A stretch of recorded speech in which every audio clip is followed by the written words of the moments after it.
So conflicts of interest are an interesting challenge for a researcher. You can have actual conflicts of interest where you are in a direct decision-making power, and you have to declare that maybe the decision you're making is influenced by some financial contribution you've gotten.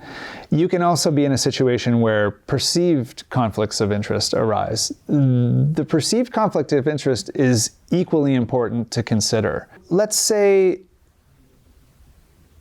you're associated with a research team that takes money from a corporation, but that you haven't benefited from that. You haven't benefited from that contribution directly.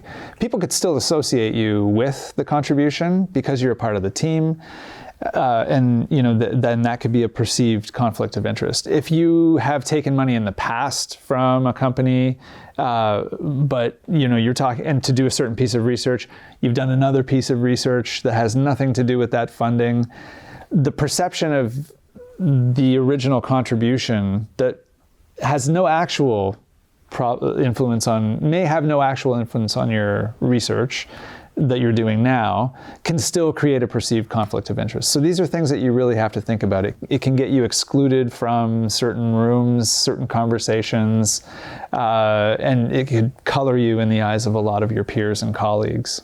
I think perceived conflicts of interest are as big or bigger because the actual conflict of interest may be isolated to a very particular contract that you had at some time.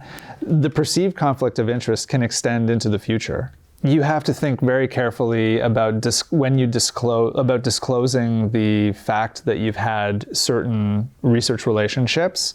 But beyond that, it can be very challenging to control or manage. Sometimes you may not be able to do it. So this is where we go back to saying, like, the go, no-go question about whether or not you take the money in the first place is essential. And the perceived conflict of interest is something that it's a reputational thing. It's like any other reputational thing. It could take years to repair, and people will just always see you as a corporate researcher or something like that.